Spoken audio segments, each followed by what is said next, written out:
there is a loneliness that has nothing to do with being alone. In fact, it is never more potent, never more agonizing than when you are surrounded by people. It is the loneliness of the exile who lives in their own homeland.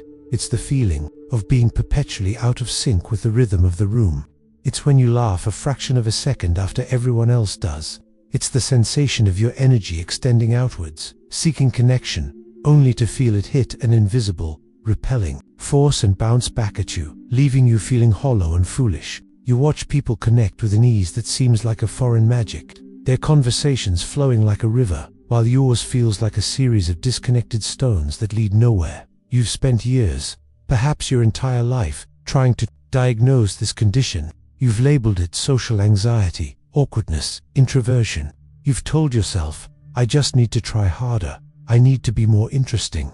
I need to be more like them. But in the quiet moments, in the dead of night, you know it's something else. This isn't a personality flaw. The proof is that on the rare occasions you meet someone who does see you, the connection is instantaneous, profound, and feels more real than anything else in your life. This feeling, this experience of being a ghost at the feast, has planted a seed of doubt deep within your soul, a painful whisper that asks the most terrible questions. Am I fundamentally broken? Is there some essential piece of humanity missing from me?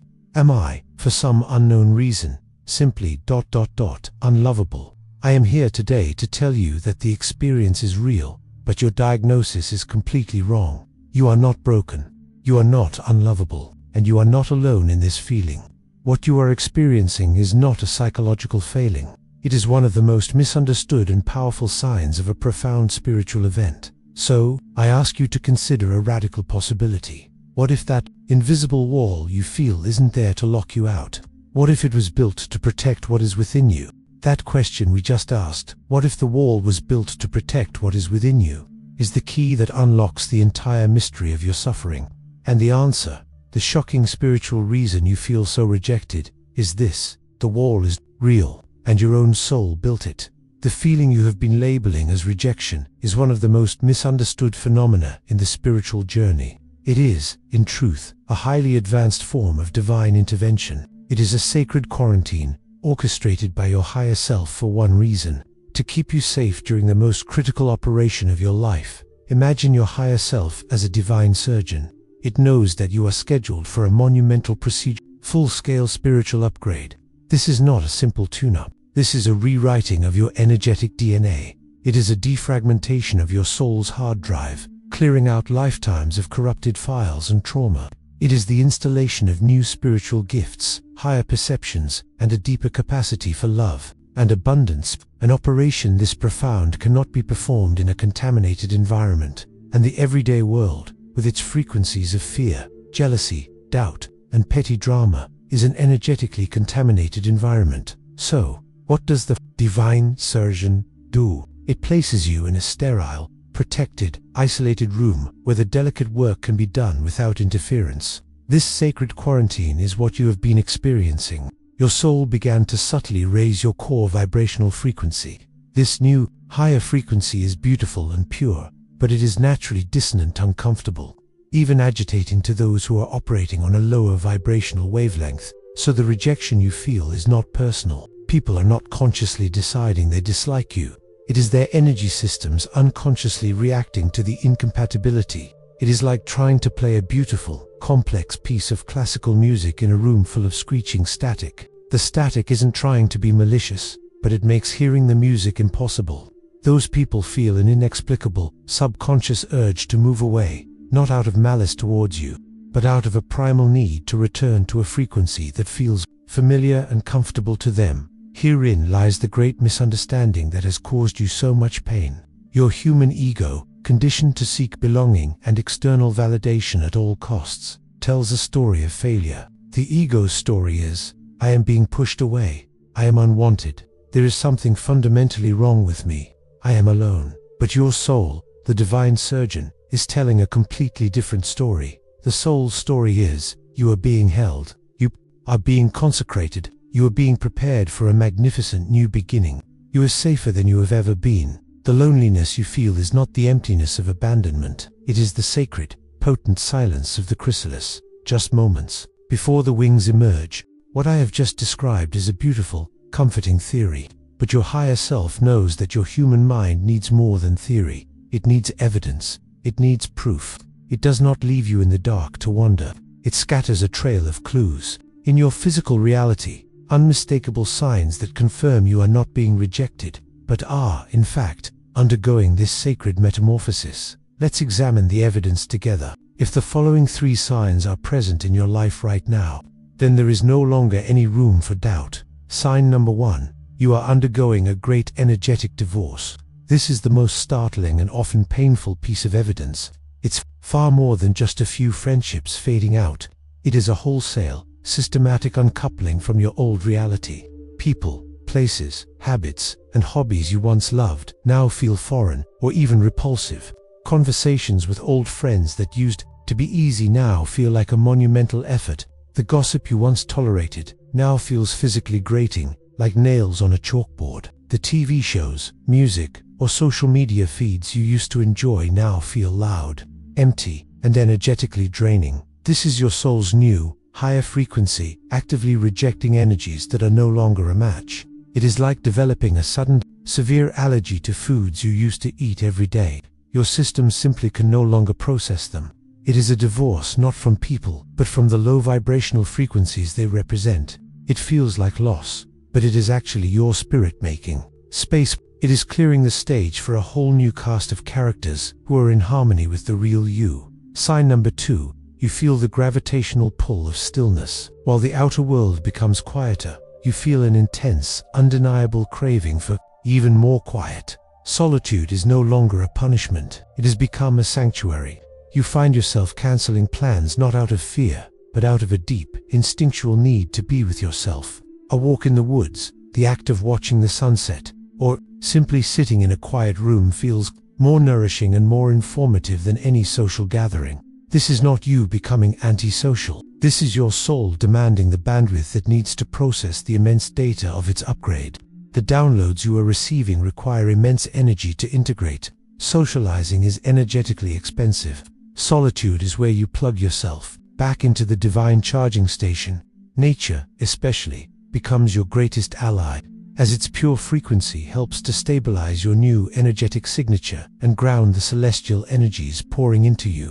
You are not hiding from the world. You are communing with the universe. Sign number 3. The paradox of outer quiet and inner activity. This is the final, undeniable proof. While your phone may be silent and your social calendar empty, your inner world is louder, busier, and more alive than it has ever been. This paradox is the hallmark of the sacred quarantine. This inner activity shows up in several ways.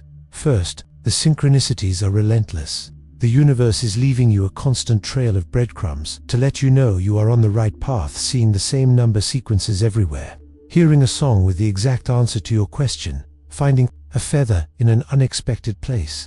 Second, the downloads are powerful. Fully formed ideas, solutions to lifelong problems, and bursts of creative inspiration arrive in your mind in an instant, as if sent from another dimension. Third, you may be experiencing intense emotional purges. Old feelings of sadness, anger, or grief may be bubbling to the surface for no apparent reason. This is not regression. This is the defragmentation process we spoke of. Your soul is bringing up these old, corrupted files so you can feel them one last time and delete them forever. If you are experiencing this combination, a quiet outer world but a profoundly active inner world, then you have your answer. You are not being cast out. You are being called inward. You are in the chrysalis.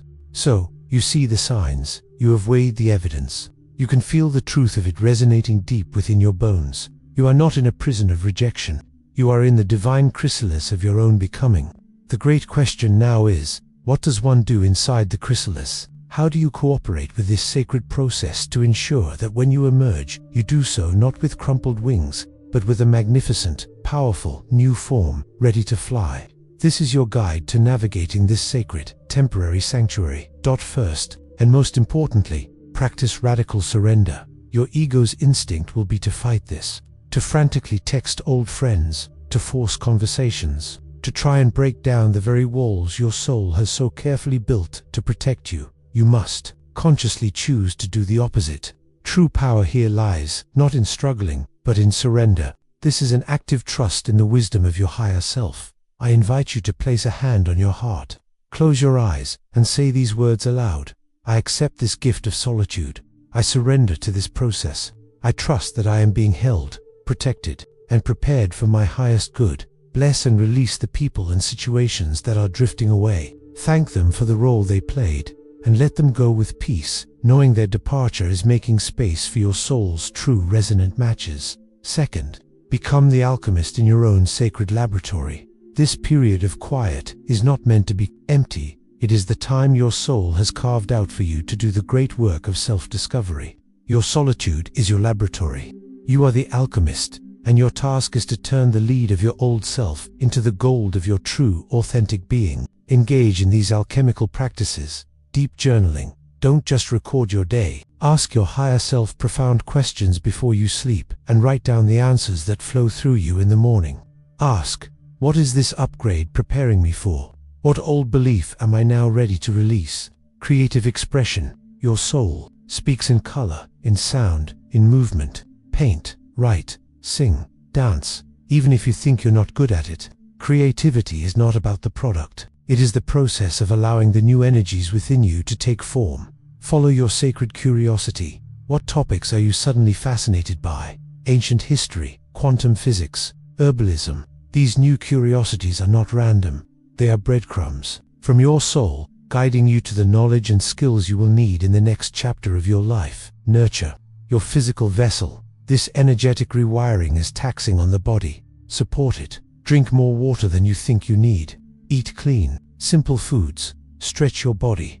Walk barefoot on the earth. Your body is the hardware running this incredible new software update. It needs care. Finally, trust in the inevitable magnetic ray emergence. You must hold this truth in your heart. This chrysalis phase is temporary. It is not your final destination. Once your energetic upgrade is complete, once your new frequency is stable and broadcasting clearly from your being, the protective walls will dissolve, and your new energy signature will become a powerful, pure-toned homing beacon. It will, by the immutable laws of the universe, become magnetically irresistible to those who vibrate at your new authentic frequency. And when these people, your true soul tribe, begin to enter your life, the connection will be instantaneous. There will be no games, no forcing, no confusion. There will only be a profound sense of recognition, a feeling of there you are. I've been waiting for you. It is a feeling of coming home. So embrace the sacred silence of your chrysalis.